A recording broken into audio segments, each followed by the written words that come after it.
و تعالی ہم سب کو قرآن مجید فرقان حمید کی باتیں سن کر عمل کی توفیق نصیب فرمائے۔ آج کا جمعہ استقبال ربیع الاول کے حوالے سے بھی ہے اور ساتھ ساتھ 14 اگست بھی ہے، یوم آزادی۔ 30 سفر ہے آج اور کل سے ربیع الاول کی 1 تاریخ ہوگی۔ سرکار دو عالم صلی اللہ علیہ وسلم کی آمد کا مہینہ ہے۔ اس ماہ مقدس میں سارے سال بلکہ پوری زندگی آقا کریم علیہ السلام کی باتیں تو ہوتی رہتی ہیں، لیکن انشاءاللہ ہم کوشش کریں گے کہ اطاعت رسول، اور دوسری بات یہ ہے کہ آزادی جو ہے یہ ایک نعمت ہے، اس حوالے سے چند باتیں آپ کی گوش گزار کریں گے۔ طبیعت بھی میری ناساز ہے، بہرحال اللہ تعالیٰ حامی و ناصر ہوگا، اللہ تعالیٰ مددگار رہے گا۔ قرآن مجید فرقان حمید کی آیت مقدسہ جو پڑھی ہے، اس میں اللہ نے فرمایا اطیعوا اللہ و رسولہ ان کنتم مؤمنین۔ محبت اگر اللہ کے رسول صلی اللہ علیہ وسلم سے کی جائے، اللہ کے نبی کی محبت کی بات کی جائے، تو اس بات کو ذہن نشین رکھنا ہے کہ اطاعت کے بغیر محبت نہیں ہو سکتی۔ اطاعت کے بغیر، اس کو بھی بیٹا سلو کر، ایک دفعہ نیچے کھینچو سے۔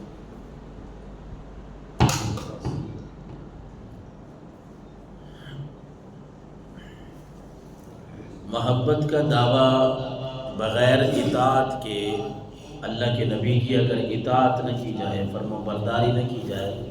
اور محض یہ کہا جائے کہ ہم اللہ کے رسول سے محبت کرتے ہیں، تو یہ دعویٰ جو ہے بلا دلیل ہوگا۔ اصل یہ ہے کہ آقا کریم علیہ السلام کی محبت کا ثبوت اگر ہم نے دینا ہے نا، تو پھر حضور تاجدار کائنات صلی اللہ علیہ وسلم کی اطاعت ہمارے لیے لازم ہے۔ آپ کی اطاعت، آپ کی فرما برداری، آپ کی سنتوں پہ عمل پیرا ہونا۔ استقبال ربیع الاول کے حوالے سے اگر ہم بات کریں تو جو باتیں میں نے آپ کے لیے احادیث رسول صلی اللہ علیہ وسلم کو سامنے رکھتے ہوئے باتیں جو میں نے لی ہیں کہ قرآن کیا کہتا ہے، رب کے نبی کا فرمان ہمیں کیا کہتا ہے، کیا ہم سارا سال، ساری زندگی، یا یہ مہینہ ربیع الاول کا کہیں یہ تو نہیں ہے کہ ہم صرف حضور علیہ السلام کا نام لے کر، آپ کی ولادت کا نام لے کر، جیسے میلاد بھی کہتے ہیں، میلاد النبی بھی کہتے ہیں۔ میلاد النبی کا مطلب ہے نبی اکرم صلی اللہ علیہ وسلم کی ولادت والا مہینہ، تو اس کو مسلمان جوش و جذبے سے مناتے بھی ہیں، لیکن دیکھنا یہ ہے کہ کہیں یہ تو نہیں ہے کہ ہم کچھ دن مخصوص کر لیتے ہیں، کہیں یہ تو نہیں ہے کہ ہم نے صرف ربیع الاول میں یا ان ایام میں تاجدار کائنات صلی اللہ علیہ وسلم کا نام لیا اور اس کے بعد کہیں ہم ان کی زندگی کے مطابق نہیں بلکہ الٹ تو نہیں کر رہے، کہیں ہم سرکار دو عالم صلی اللہ علیہ وسلم کے بتائے ہوئے اصولوں کے خلاف تو نہیں چل رہے۔ سب سے پہلی حدیث مبارکہ جو ہے وہ مسلم شریف کی ہے، 5472 نمبر پہ۔ ایک صحابی آتے ہیں، حضرت عبداللہ ابن عباس کہتے ہیں، ان رسول اللہ صلی اللہ علیہ وسلم را خاتما من ذهب فی ید رجل فنزعه فطرحه۔ ایک صحابی آئے، اب اطاعت رسول کی مثال دینے لگا ہوں کہ صحابہ کرام تاجدار کائنات صلی اللہ علیہ وسلم کی اطاعت کیسے کرتے تھے۔ حضور نبی اکرم نور مجسم صلی اللہ علیہ وسلم کی اطاعت صحابہ کرام کیسے کرتے تھے، اس کی ایک بڑی مثال ہے، پھر ہم بھی سمجھیں اور سوچیں۔ ایک آدمی آتا ہے، ایک صحابی سرکار کی بارگاہ میں، اس نے رہا خاتما من ذهب فی ید رجل، سونے کی انگوٹھی ہاتھ میں، انگلی میں پہنی ہوئی ہے۔ آقا کریم علیہ السلام نے ناراضگی کا اظہار فرمایا، فنازعہ فطرح، وہ آپ نے اسے، صحیح حدیث مبارکہ ہے، اس میں یہ بھی بات بھی نہیں ہے کہ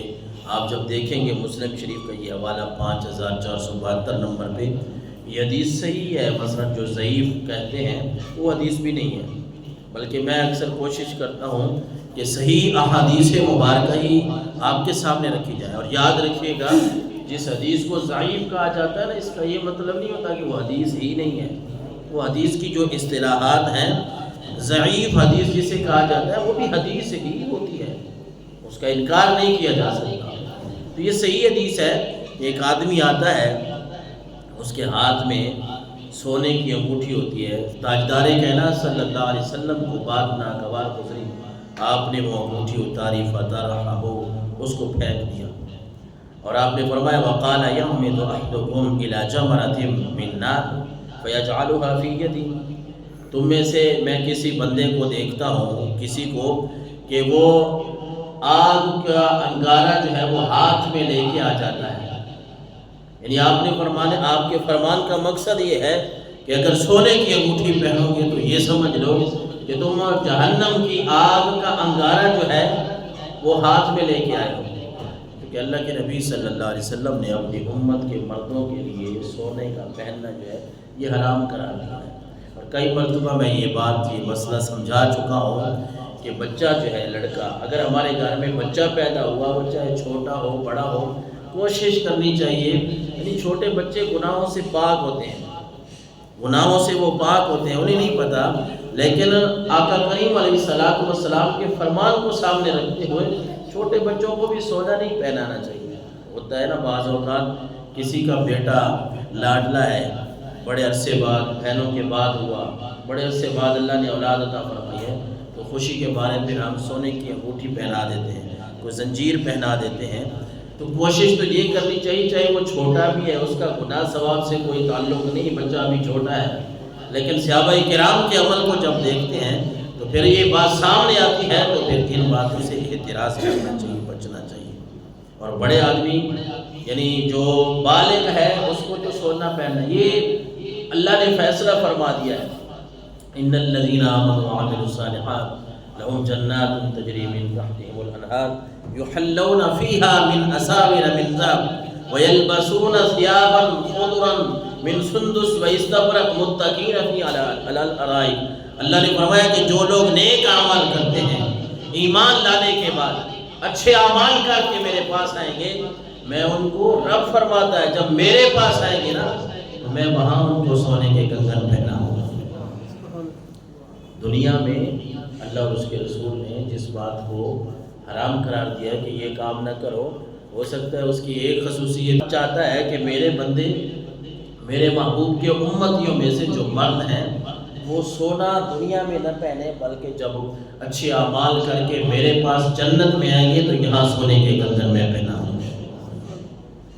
اللہ اکبر. تو آپ صلی اللہ علیہ وسلم نے انگوٹھی تو پھینک دی، اور آپ نے یہ فرما دیا